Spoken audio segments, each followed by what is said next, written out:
என் பேர் அப்துல் வாஹித், எஸ்பி பட்னம். பேர் ஒன்று வைத்துக்கிட்டு மௌலானா மௌலானான்னு கூப்பிடுறாங்களே, அப்படி கூப்பிடலாமா? சரி. என்னுடைய நம்முடைய சமுதாயத்தில் மார்க்க அறிஞர்களை மௌலானா என்று அழைக்கக்கூடிய வழக்கம் இருக்கிறது. சமீப காலமாக மார்க்க அறிஞர்களாக இல்லாமல் தப்லீகில் போனவங்க, பெரிய தாடி வச்சுருந்தவங்க, பெரிய ஜிப்பா போட்டவங்களாக இருந்தால் அவங்களையும் மௌலானான்னு என்ன செய்கிறாங்க, இப்போ சொல்ல ஆரம்பிச்சிருக்கிறாங்க. இந்த மௌலானா என்பதற்கு என்ன அர்த்தம் அப்படின்னா, அது 3 அர்த்தம் இருக்கிறது. 3 அர்த்தம் மௌலானா வார்த்தைக்கு இருக்குது. மௌலானா என்பது 2 சொல்லுடைய இணைப்பு தான் மௌலானா. மௌலானாங்கிறது ஒரு சொல்லு இல்லை. மௌலாங்கிறது ஒரு சொல்லு, நாங்கிறது ஒரு சொல்லு. நான்டா எங்கள் ரப்பனா, எங்கள் இறைவன். நான் ரப்புண்டா இறைவன், ரப்பனாண்டா என்ன செய்வோம், எங்கள் இறைவன் இப்படின்னு சொல்றோம் இல்லையா? அந்த மாதிரி மௌலாங்கிற சொல்லு தனி, நாங்கிற சொல்லு தனி. மௌலாண்டா என்ன அர்த்தம்னா அடிமை அப்படின்னு அர்த்தம் இருக்கிறது. அதே மௌலாவுக்கு எஜமான், இறைவன் அந்த அர்த்தம் இருக்கிறது. அதே மௌலாவுக்கு நண்பன், கூட்டாளி என்கிற அர்த்தம் இருக்கிறது. இந்த 3 அர்த்தத்தில் தான் எத்தனை அர்த்தம் சொன்னாலும் இந்த 3க்குள்ள அடங்கிடும். இந்த 3 அர்த்தத்தில் வச்சு பார்த்தீங்கன்னு சொன்னால், இந்த மௌலானாங்கிறது எந்த அர்த்தத்தில் அவங்க சொல்கிறாங்கன்னு நம்ம விளங்கிக்கிறலாம். இப்போ ஒரு அஜரத்தை பார்த்து எங்களுடைய மௌலானான்னு சொல்கிறோம். அடிமைன்னு அர்த்தம் கொடுக்க முடியுமா? இவர் தான் எங்கள் அடிமை ஒத்துக்குறாரு அவரு. நம்ம ஒரு அஜரத்தை பார்த்து மௌலானான்னு சொன்னால் அந்த இடத்துல அதுக்கு அர்த்தம் அடிமைன்னு கொடுத்தோம்னா அவருக்கு பிடிக்குமா? அது கண்ணியத்துக்கு தான் நீங்கள் சொல்கிறீங்க. அப்படின்னா எந்த அர்த்தம் இங்கே கொடுக்க இயலலை? அடிமைங்கிற அர்த்தம் கொடுக்க முடியாது. மௌலானாங்கிற வார்த்தைக்கு மௌலாவுக்கு 3 அர்த்தம் இருக்குது. எங்களுடைய அடிமை, எங்களுடைய எஜமான், எங்களுடைய நண்பர், 3 அர்த்தம் கொடுக்கலாம். நம்ம அந்த அஜரத்து மால் நம்ம கேட்கணும், நீங்கள் எந்த அர்த்தத்தில் இதை சொல்கிறீங்க? எங்களுடைய அடிமையா நீங்கள்? என்ன அடிமை இல்லைன்றீங்க. அப்போ எங்களுக்கு எஜமானா? எஜமான் ஆக முடியுமா? அஜரத்து நமக்கு எஜமான், நம்ம அடிமையா? அப்போ மௌலானாங்கிற வார்த்தைக்கு அடிமைன்னு அர்த்தம் கொடுத்தோம்னா அவர் நமக்கு அடிமையா போயிடுறாரு, நம்ம எஜமான்னா போயிடுறோம். அல்லது எஜமான்கிற அர்த்தம் கொடுத்தீங்கன்னு சொன்னா அப்ப என்னவாயிரும், அவர் எஜமானாவும் நம்ம அடிமையாகவும் போயிடுறோம். 2 அர்த்தம் கொடுக்க இயலாது. ஆனா அவங்க எஜமான்கிற அர்த்தம் சொல்லிட்டு இருக்கிறாங்க.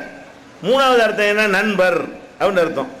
நண்பர்னா எல்லாத்தையும் சொல்ல வேண்டிய ஒருத்தர் அவருக்கு முன்ன சொல்றீங்க. நண்பருங்கிறது பொய். நண்பருங்கிற அர்த்தத்தில் சொன்னா நீங்க அவருக்கு மௌலானா, அவர் உங்களை மௌலானான்னு சொல்லணும். என்னுடைய நண்பரே, என்னுடைய நண்பரே அப்படித்தானே கூப்பிடணும். நான் உங்களை என்னுடைய நண்பர்னு சொன்னா நீங்க என்ன சொல்லணும்? என்னுடைய நண்பர்னு சொல்லணும். அப்ப நம்ம அஜரத்தை பார்த்து மௌலானாண்டவனே வணக்கம் மௌலானா, அஸ்ஸலாமு அலைக்கும் மௌலானான்னு சொல்லணுமா இல்லையா? இப்ப நம்ம மட்டும் தான் மௌலானா சொல்றோம், அவர் சொல்ல மாட்டேங்கிறாரு.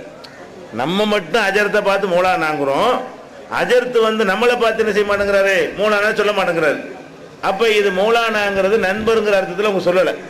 நண்பருங்கிற அர்த்தத்தில் சொல்லி இருந்தால் யாருக்கு வேண்டாலும் சொல்லணும். அவர் நமக்கு சொல்லணும், நம்ம அவருக்கு சொல்லணும், படித்தவருக்கு சொல்லணும், சின்னவருக்கு சொல்லணும், பெரியவருக்கு சொல்லணும். முஸ்லீம் அல்லாத ஒரு நண்பர் இருந்தால் கூட அவரே என்ன செய்யலாம், நம்ம மௌலானான்னு கூப்பிடலாம். நண்பர் தானே. முஸ்லீம் அல்லாத ஒருத்தர் உங்களுக்கு நண்பராக இருந்தால் என்ன மௌலானா சோமான்னு கேட்கலாமா இல்லையா?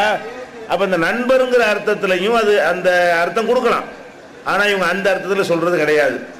அடிமைங்கிற அர்த்தத்தில் சொல்கிறாங்களோ அந்த அர்த்தம் இல்லை. அப்போ வேறு என்ன அர்த்தம்? எஜமான். அப்போ அவங்க என்னமோ எண்ணத்தினால் இதை வைக்கிறாங்க. அவங்க என்னமோ நமக்கு எஜமான் மாதிரியும் நம்மளாம் அடிமைங்கிற மாதிரியும் காட்டுவதற்கு தான் இந்த வார்த்தையை மௌலானாங்கிற வார்த்தையை என்ன செய்யறாங்க, பயன்படுத்துகிறார்கள்.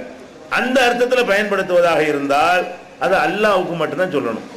எஜமான்கிற அர்த்தத்தில் இந்த மௌலாங்கிற வார்த்தையை பயன்படுத்தினா என்ன செய்யணும், அல்லாஹ்வுக்கு தான் உரியது. குர்ஆன்ல அல்லாஹ் சொல்லி காட்டுகிறான், அந்த மௌலானா, இறைவா நீ தான் எங்களுடைய மௌலா, எஜமான், ஃபன்சுர்னா அல் கௌமில் காஃபிரின் கூப்பிடுமா இல்லையா? அப்ப அல்லாஹ் தான் என்ன செய்யணும், மௌலானாங்கிறான். நீங்க நம்ம அல்லாஹ்வை எப்படி சொல்லணுமா, எங்கள் மௌலானா, யா மௌலானா, எங்கள் இறைவனே, எங்களுடைய எஜமானனே அர்த்தம். அப்ப அல்லாஹ்வுக்கு பயன்படுத்தும் பொழுதுதான் எஜமான்கிற அர்த்தம் வரும்.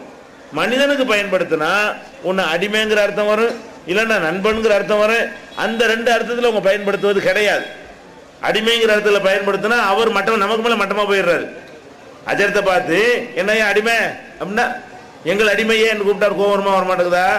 அப்ப இதுல என்ன வழங்கணும், இந்த மௌலானாங்கிற வார்த்தையை அவர் தன்னை இறைவன் மாதிரி நினைத்து கொண்டு, அவர் எஜமான் மாதிரி நினைத்து கொண்டு, நம்மெல்லாம் அவங்களுக்கு அடிமை மாதிரி நினைத்து கொண்டு இந்த வார்த்தையை தங்களுக்கு சூட்டி கொண்டிருக்கிறார்கள்.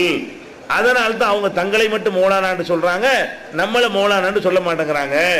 இந்த வார்த்தையை நம்ம வந்து என்ன செய்யணும், தவிர்த்து கொள்ள வேண்டும். நிஅமல் மௌலா, அவன் தான் எஜமானர்களிலேயே சிறந்தவன், அப்படியெல்லாம் அல்லாஹ் சொல்லி காட்டுகிறான். அதனால வந்து இந்த மௌலானாங்கிற வார்த்தை வந்து தப்பான பிரயோகம். ரசூல் ஸல்லல்லாஹு அலைஹி வஸல்லம் அவங்கள சஹாபாக்கள் வந்து மௌலானான்னு கூப்பிட்டதே இல்லை. ரசூல் ஸல்லல்லாஹு அலைஹி வஸல்லத்தை வந்து இப்படி ஒரு பட்டம் இருந்தால் முதல்ல சஹாபாக்கள் கூப்பிட்டுருவாங்களா இல்லையா? எந்த ஒரு சஹாபியாவது ரசூல் ஸல்லல்லாஹு அலைஹி வஸல்லத்தை பார்த்து மௌலானா அப்படி கூப்பிட்டுருக்காங்களான்னா கூப்பிட்டது கிடையாது. அப்போ இது வந்து இவங்க பிற்காலத்தில் வந்து அவங்கள வந்து பிற மதத்தில் எப்படி ஒரு எஜமான்தனம் வந்து மத குருமார்கள் வைத்திருப்பார்களோ அந்த மாதிரி ஒரு அடிப்படையில் இது உருவாக்கப்பட்டது. இந்த பழக்கத்தை நம்ம விட்டுறணும்.